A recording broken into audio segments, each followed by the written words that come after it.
Hello friends, क्या हाल है। आइए आज हम लोग स्टार्ट करेंगे एंटरप्रेन्योरशिप में चैप्टर नंबर 9 ईपीएस परियोजना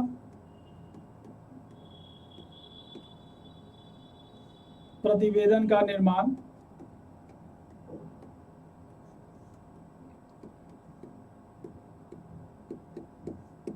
एवं परियोजना मूल्यांकन। देखिए, सबसे पहले आपके दिमाग में क्वेश्चन आएगा, क्वेश्चन नंबर 1 कि सर परियोजना प्रतिवेदन क्यों आवश्यक है, परियोजना प्रतिवेदन क्या है। देखिए, परियोजना प्रतिवेदन क्या है। Project report. देखिए, आप अगर कोई फैक्ट्री लगाते हैं तो आप हमेशा ये जानना चाहेंगे कि उसमें कितना खर्चा होगा, कितने टाइम में वो स्टार्ट होगा। उसके लिए आप प्रोजेक्ट बनाते हैं। तो प्रोजेक्ट रिपोर्ट एक्चुअली हमें उसी की सारी स्थिति जानने के लिए परियोजना प्रतिवेदन तैयार करनी पड़ती है।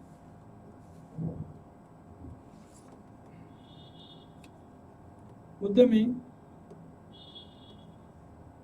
अपने निर्धारित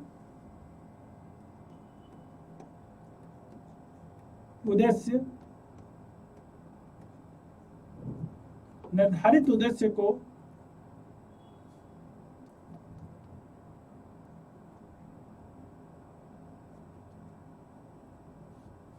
उद्यमी अपने निर्धारित उद्देश्य को एक निश्चित समय में कैसे पूरा करेगा। आप चाहेंगे कि कितने टाइम में फैक्ट्री तैयार हो जाए, समय में कैसे पूरा करेगा।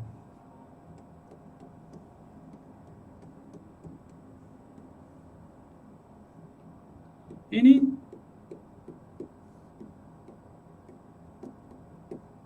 तथ्यों की विवरणी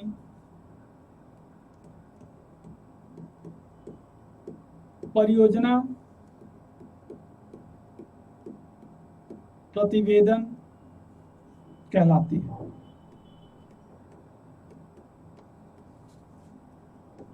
मतलब आपका कोई विशिष्ट उद्देश्य हो, इसे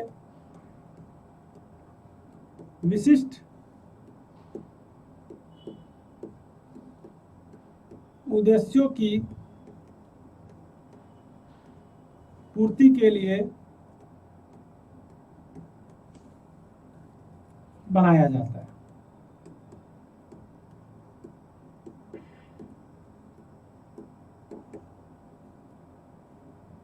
प्रोजेक्ट रिपोर्ट कि आखिर हमारी फैक्ट्री कब तक बनकर तैयार होगी, कितना कॉस्ट आएगा, सारा इस रिपोर्ट में होता है।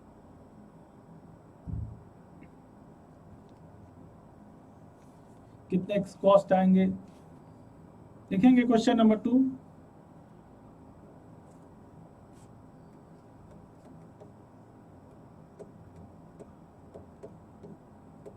परियोजना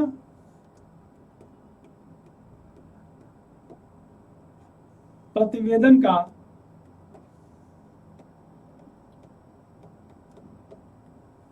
निर्माण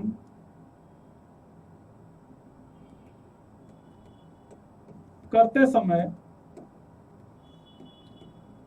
हमें किन बातों का ध्यान रखना चाहिए।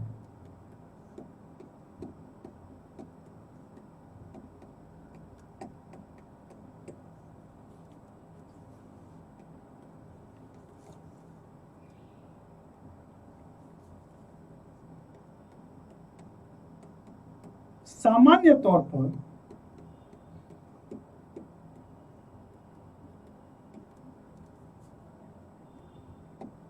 परियोजना प्रतिवेदन के निर्माण में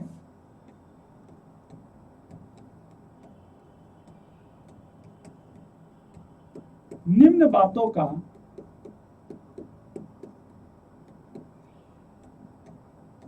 ध्यान रखना चाहिए।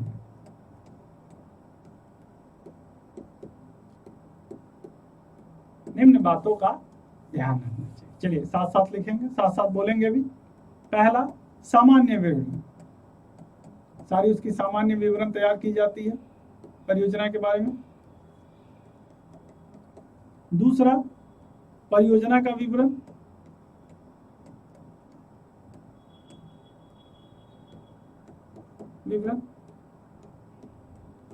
सामान्य कंपनी का नाम वगैरह के बाद परियोजना का विशिष्ट विवरण तैयार किया जाता है। बाजार की शक्ति का पता किया जाता है, मार्केट के बारे में। वित्तीय स्रोत आपके कहां से हैं, बिना वित्तीय स्रोत के कुछ नहीं हो सकता, आपको भी पता है।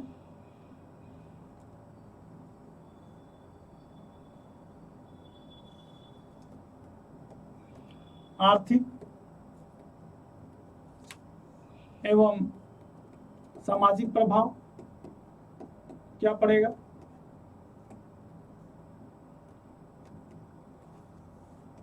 और लास्ट, समयबद्धता, क्योंकि किसी भी काम को करने के लिए समय निश्चित करना अनिवार्य है।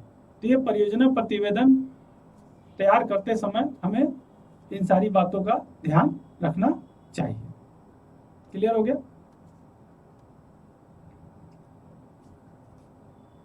अब आइए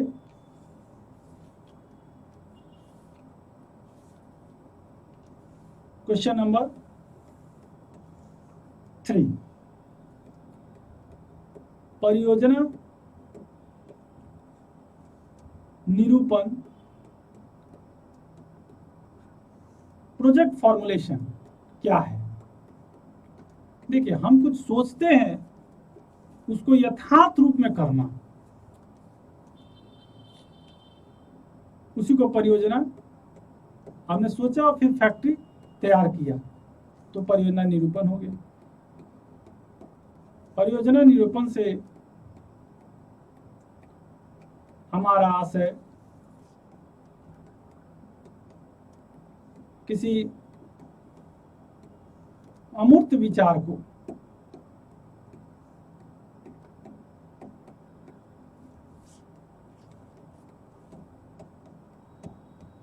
ठोस आधार में प्रस्तुत करने से है।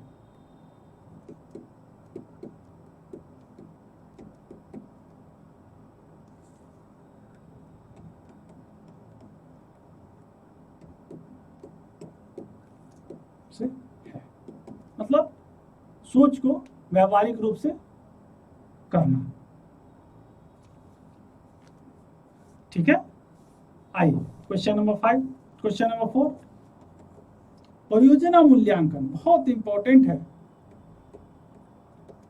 परियोजना मूल्यांकन से आप क्या समझते हैं। मूल्यांकन से आप क्या समझते हैं। परियोजना मूल्यांकन से आप क्या समझते हैं। देखिए, हम किसी भी परियोजना का चेकिंग करेंगे कि क्या वो वित्तीय रूप से फायदेमंद है। मान लीजिए आप किसी फैक्ट्री में 1 करोड़ रुपए लगा रहे हैं, तो आपको ये पता करना होगा कि वो आपके 1 करोड़ कितने सालों में वापस आएंगे, कभी वापस आएंगे भी या नहीं आएंगे। ये सारी बातों का ध्यान रखना पड़ता है। परियोजना मूल्यांकन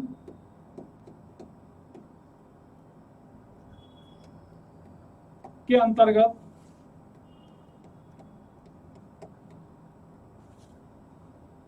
परियोजना के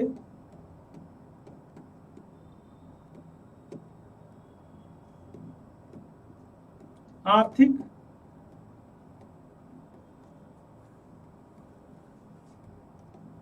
वित्तीय एवं तकनीकी दृष्टि से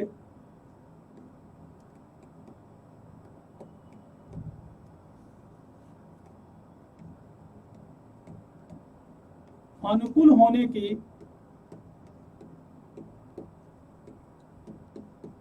जांच परख की जाती है।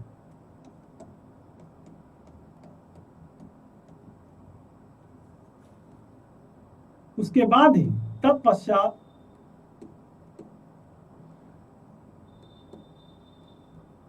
उसमें पूंजी का विनियोग किया जाता है।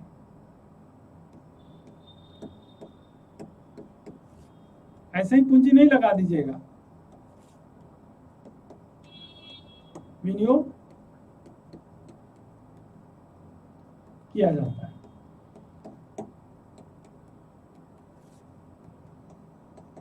जैसे मान लीजिए हम 10 लाख रुपए लगा रहे हैं और हर साल कमाई एक प्रोजेक्ट में, आइए आपको उदाहरण के द्वारा समझाएं। एक प्रोजेक्ट है चीनी का फैक्ट्री लगाना, उसमें हम 1 करोड़ रुपए लगाएंगे और हर साल 1 लाख रुपए हमें आएगा, तो 1 करोड़ रुपए आने में 100 साल लग जाएंगे, 100 ईयर्स लग जाएंगे, अगर हर साल 1 लाख रुपए का प्रॉफिट आ रहा है। दूसरा है मैदा का प्रोजेक्ट, इसमें हम 1 करोड़ रुपए लगा रहे हैं और हर साल हमें 20 लाख रुपए आ रहा है, तो 5 साल में हमारा पैसा वापस आ जाएगा। हर साल 20 लाख रुपए आ रहा है, 1 करोड़ डिवाइडेड बाई 20 लाख, 5 साल। तो बताइए हमें चीनी का लगाना चाहिए कि मैदा का? बताइए बताइए सर, मैदा का। तो इसी को कहते हैं प्रोजेक्ट मूल्यांकन। आइए इसको हम लोग और डिटेल्स अच्छे से समझाएं। क्वेश्चन नंबर 5 लिखिए। बहुत इंपॉर्टेंट है। पुनर्भुगतान अवधि विधि क्या है?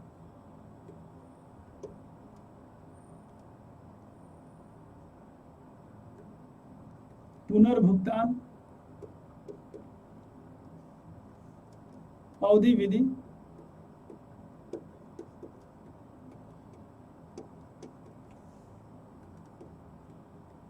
पे बैक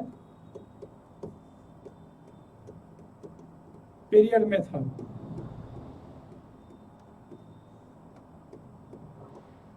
से आप क्या समझते हैं?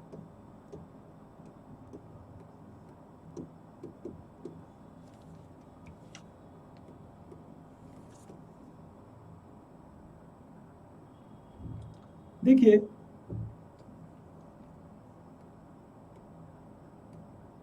पुनर्भुगतान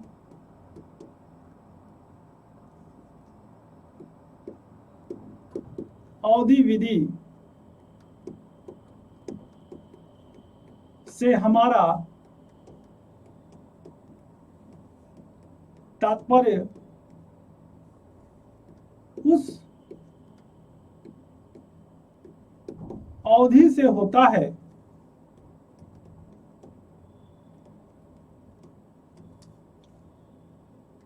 जिसके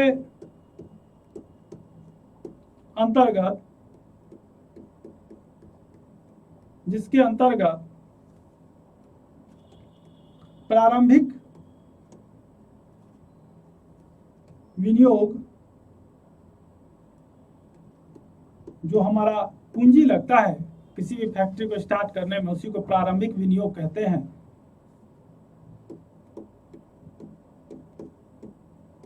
परियोजना से अर्जित आय से वसूल कर ली जाती है,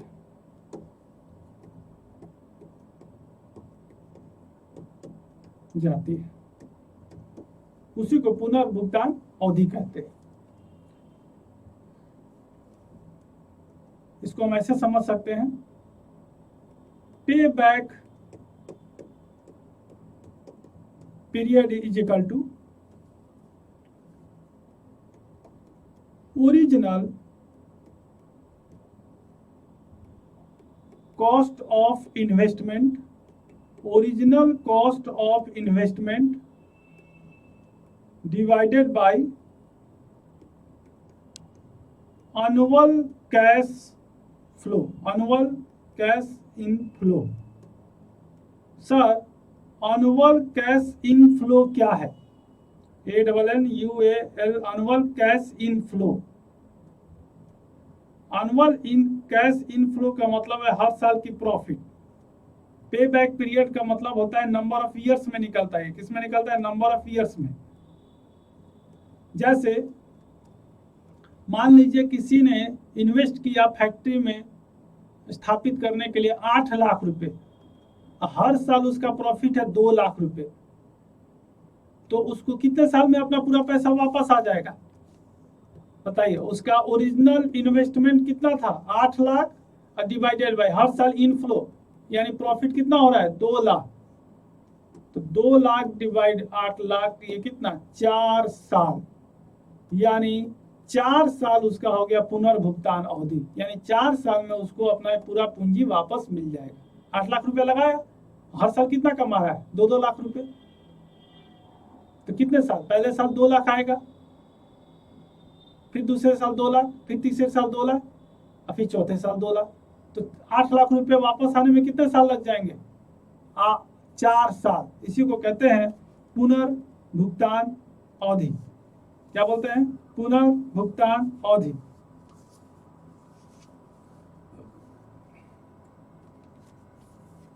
चलिए आइए क्वेश्चन लिखिए। Question number 6।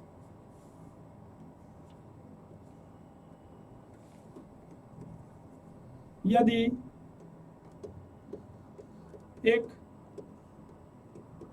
उत्पादित फर्म रुपीज 2 लाख के विनियोग पर,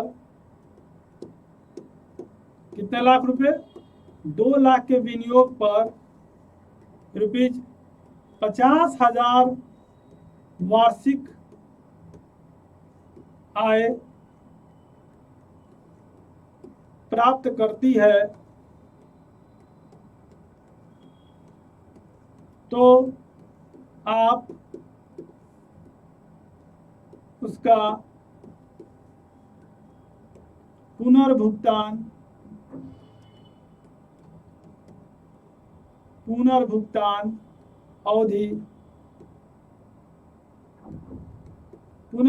अवधि की गणना कीजिए।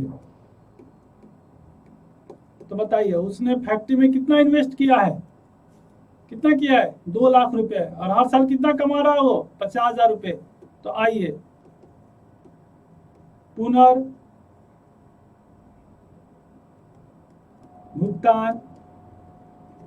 अवधि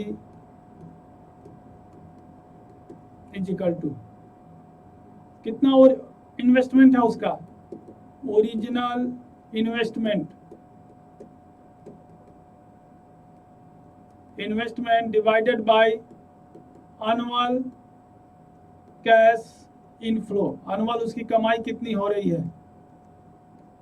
तो ओरिजिनल इन्वेस्टमेंट है 2 लाख रुपये, और कितने रुपए सालाना कमाई हो रहा है? 50,000 रुपया।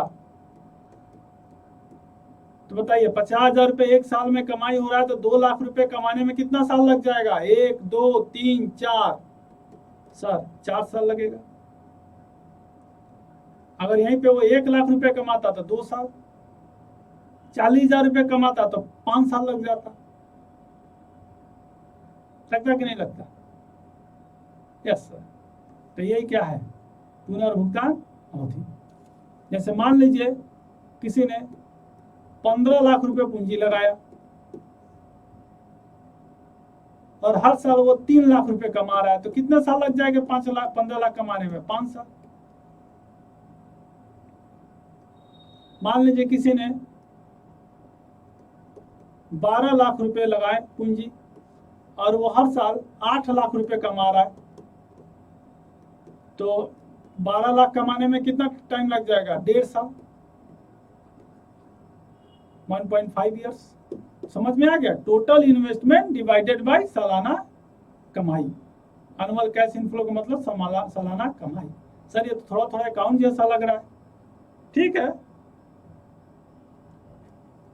आप सही समझ रहे हैं। तो चलिए आज के लिए इतना रहने देते हैं। आप होमवर्क को असाइनमेंट पे अपलोड कर देंगे, अभी ये चैप्टर कंटिन्यू रहेगा। Thank you friends.